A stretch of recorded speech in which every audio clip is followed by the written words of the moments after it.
So you want to become a Swordmaster in Dune Awakening. Trust me, it's not just about picking up a blade and swinging, there's a whole process to unlocking this combat style. And today, I'm breaking it all down, from tracking down Arno in the Pentacle Station to facing down the trials from Seron Varlin deep in the Harko territory. I'll walk you through exactly how to unlock both the basic and advanced Swordmaster skills. Whether you're just starting out or halfway through the quest chain, this is everything you need to know to become a Swordmaster, so let's dive right on in. To begin unlocking the Swordmaster skill tree, you first need to find the basic Swordmaster trainer Arno. From West Vermilion Gap, travel directly north until you reach Pentacle Station in Haga Basin. Be careful crossing the area called Jabal Ifrits. It's known for quicksand, so make sure to avoid those spots to keep your journey smooth. When you arrive at Pentacle Station, look for the main building. Arno is located just inside on the right side as you enter. He's the one who's going to give you your first quest to start your Swordmaster journey. Your first quest is going to be called Checking the Post. This will send you to a bit of an adventure across the map. Your first destination is Devil Eyes Cavern, found in the far northwestern corner of the map. It's located right across from a slaver's camp, so keep your guard up. Inside the cavern, explore until you find a crate you can interact with, and this is going to be your first clue. Next, you'll head southwest to the Rekka Palace in the Western Vermilion Gaps. Heads up, this is a PvP area, so you might run into other players. Enter the wreck from the west side, make your way to the second floor, cut it down, and look for a bracelet that lets you into the final room. Within this room, you'll notice there's a crate that you need to interact with. It's very strange off to the side, and within this room as well, there's going to be another loot crate that you can get some pretty solid loot from. From there, you're going to make your way to testing station number 76. You'll need to clear the entire facility, which is a pretty deep one, and as you get to nearly the end of it, you'll notice this location where there is a computer here that you need to interact with to get the final coded message. Once you retrieve the coded message, return to Arno at the Pentacle Station. Completing this quest unlocks the basic Swordmaster tree, so you'll be ready to start developing your abilities. After you unlock the basics, it's time to find Advanced Swordmaster Trainer Seron Varlin. Seron is located in Harko Village, sitting by a small campfire on the northwest side of town. To get there, you'll have two options. First, if you have a copter, you can fly there for free, which is the most efficient way.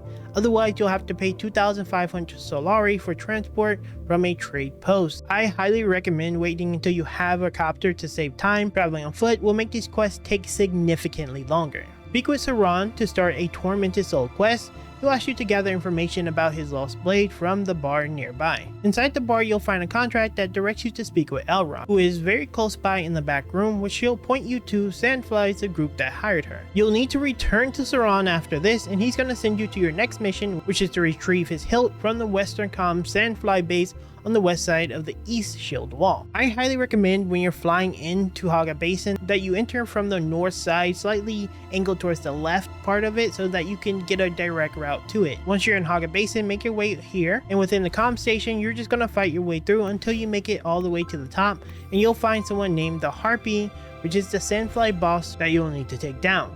Once you defeat her, loot the sword hilt from your body, and once again, begin your flight back to Seron in the Harko village. Once you complete this mission, this will unlock up to 2 points that you can invest into all the Swordmaster skills except for the capstone.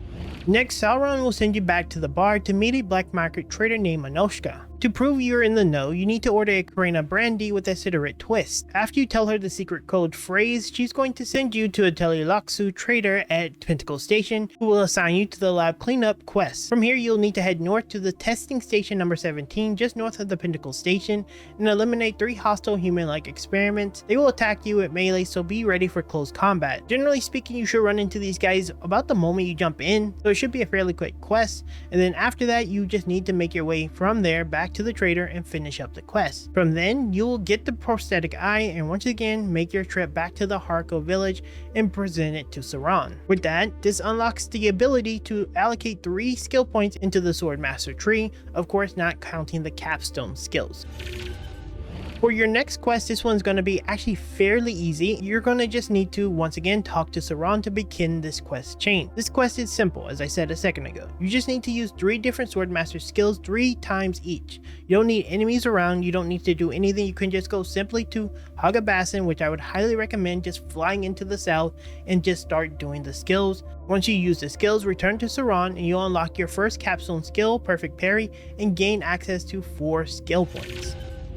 After completing that very simple quest, you have the ability to go to your 5th quest, which once again you need to speak to Seron for. This one's going to be called Forged in Dishonor, and essentially your next task is to craft a special blade to show your dedication. From here, you will need to find Swordmaster Duncan Idaho at Helios Gate, fly from Harkin Village all the way back to the north, slightly angled towards the right part of the north entrance. And the Helios Gate is going to be at the eastern shield wall. He is positioned up a ladder in the back of the town on the top floor. Duncan will give you a Damasteel schematic to learn. Once you learn it, you will just make your way back to your base of your crafting location, wherever it is, and you will need to craft this. Keep in mind, it does require that you need to get a large blood sac, and this is going to require nothing rarer than a aluminium ingot. So it is a pretty pricey one if you're trying to do this initially, but it should be fairly easy to make. Once you craft this blade, make your trip back to Harko Village, and just like that, you're done with this quest. Once again, a pretty straightforward quest, nothing too long, and this will give you the ability to allocate the Thrive on Danger skill, and it will give you 5 skill points, once again, to allocate.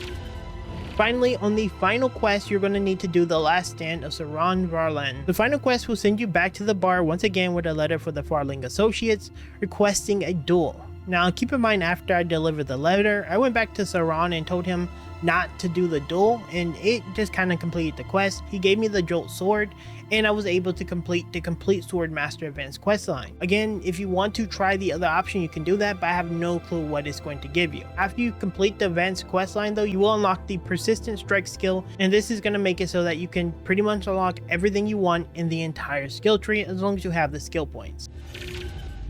There you have it. That's the full path to unlocking the Swordmaster in Dune Awakening. The Swordmaster is probably one of the most strongest archetypes in the entire game, so it's going to be very powerful, especially in the PvP scene. Now keep in mind, if this video helped you out, drop a like and subscribe for more guys just like this one. Let me know down in the comments if you have any questions or you want to share any experiences you have, especially if you tried the quest a little bit different. Thank you so much for watching, and I'll see you in the next Dune Awakening video very soon.